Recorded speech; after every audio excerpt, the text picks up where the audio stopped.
Bonjour à tous, bonjour depuis Tainan, toujours au sud de Taïwan.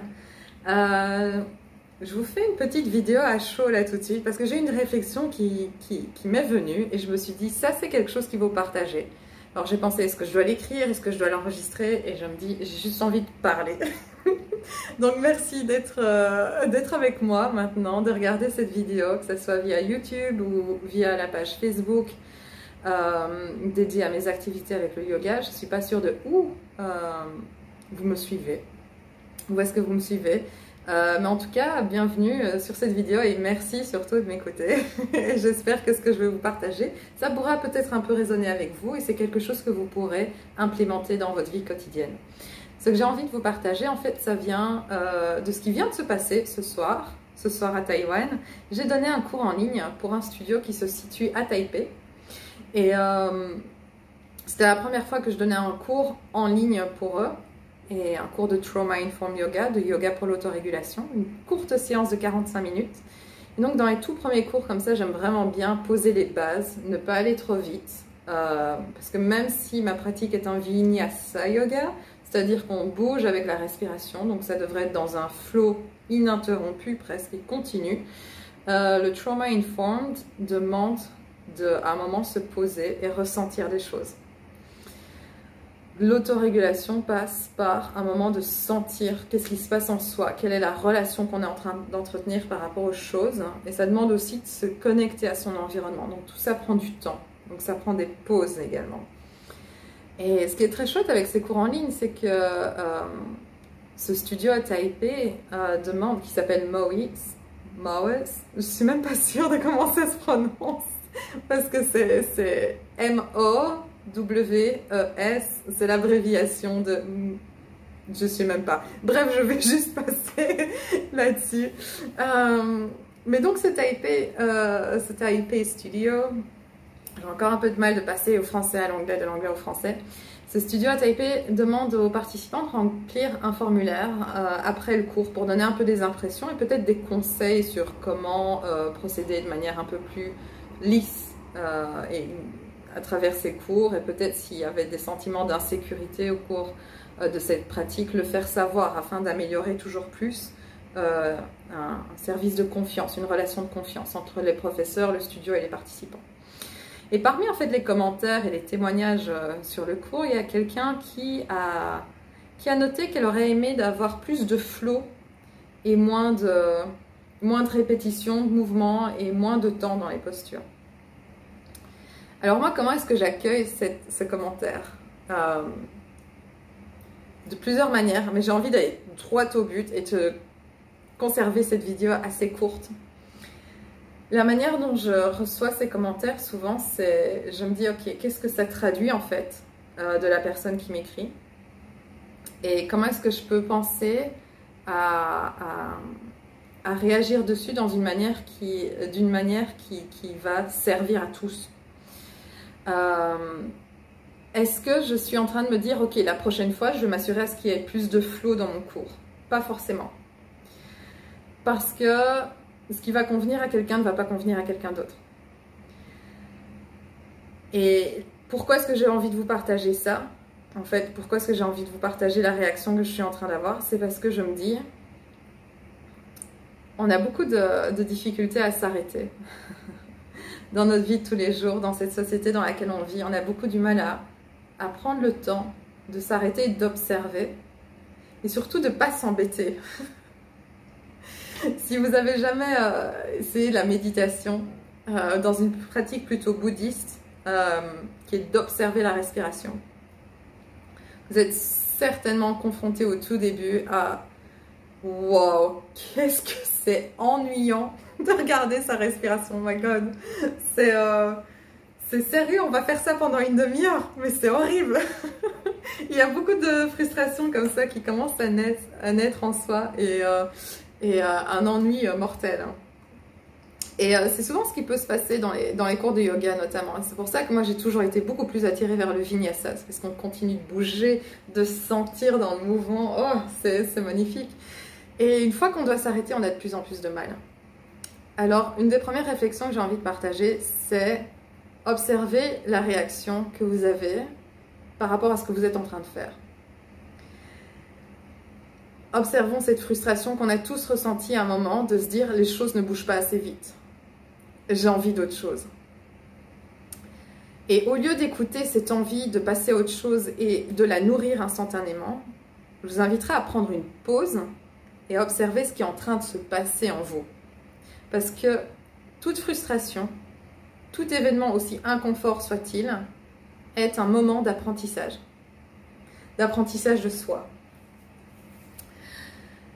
Donc, première chose que j'ai envie de partager, et c'est aussi un rappel pour moi-même, c'est quand on commence à sentir cette frustration en soi, souvent on va juste la laisser nous prendre la main et nous emporter plus loin, et nous emporter vers changer ce qu'on est en train de vivre.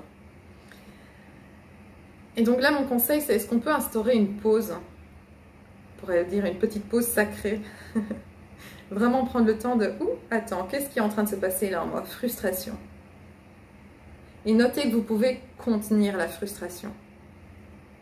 C'est vraiment quelque chose que je voulais vous partager parce que dans cette approche Trauma-Informed Yoga, donc de yoga pour l'autorégulation, cette frustration, elle va vous aider à bâtir la résilience dans votre corps.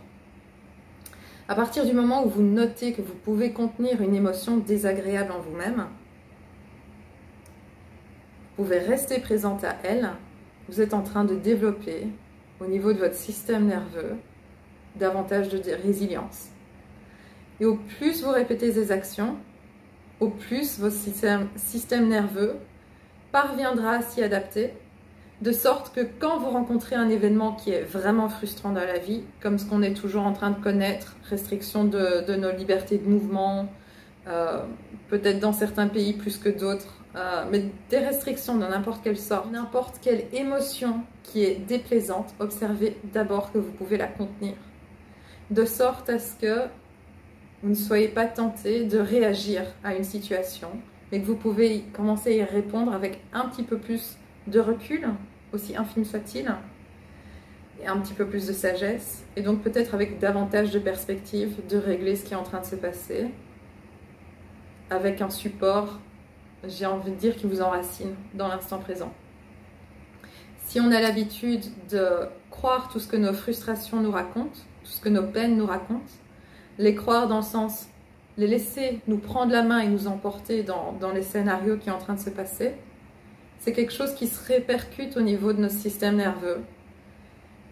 Il ne va pas avoir l'habitude de prendre cette pause et de rester régulé. Au contraire, on va commencer à s'agiter de l'intérieur, battement du cœur qui s'accélère, l'esprit qui va s'émietter davantage, qui va être éparpillé partout, la tête qui bouillonne, les épaules qui commencent à remonter jusqu'aux oreilles, la mâchoire qui se tend et une déconnexion progressive de soi.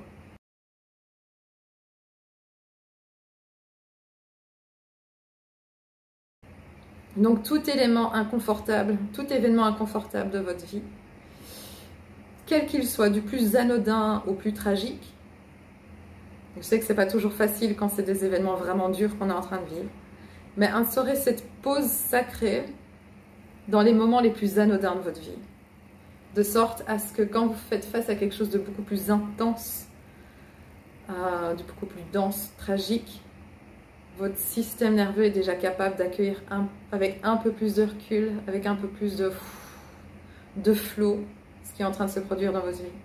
Donc ça, c'était la première chose que je voulais véritablement vous partager, c'est instaurer cette pause sacrée. Tout ce qui se manifeste en vous vous sert. Tout est là pour vous apporter une information qui va vous servir grâce à cette pause. Servir à bâtir la résilience en soi.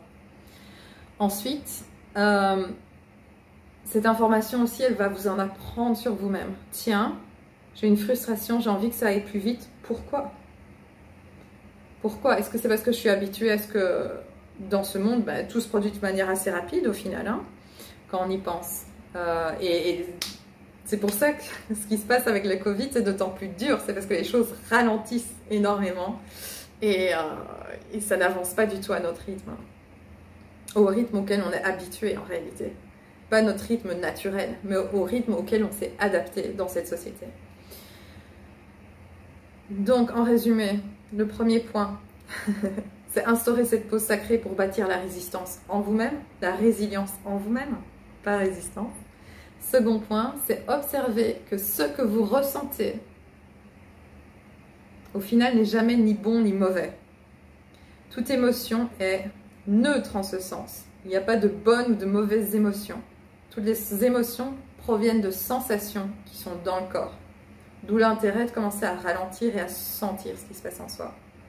D'où ça émerge. C'est aussi une manière de faire un peu une pause. Et toutes ces émotions, tout ce que vous ressentez, ça vous apporte un message.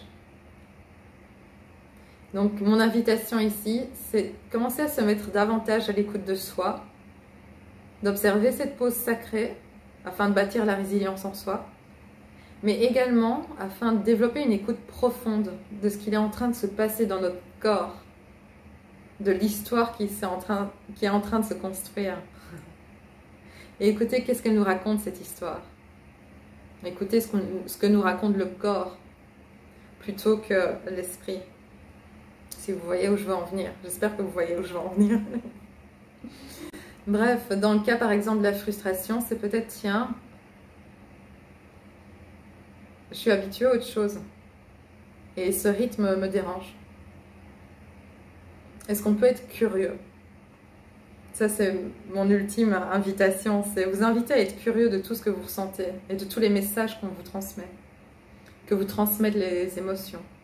Est-ce que je peux être curieux de ce que je suis en train de ressentir en ce moment? Qu'est-ce que ça m'apprend par rapport à moi? Surtout, qu'est-ce que ça m'apprend par rapport à mes automatismes? C'est là l'intérêt d'observer vos émotions, vos frustrations, vos peines, ces moments qui vous déplaisent. Pourquoi sont-ils là? Est-ce qu'ils ne seraient pas le langage d'une protection qui s'est instaurée en moi au cours du temps? On est un peu réticent à l'idée de rester en soi-même.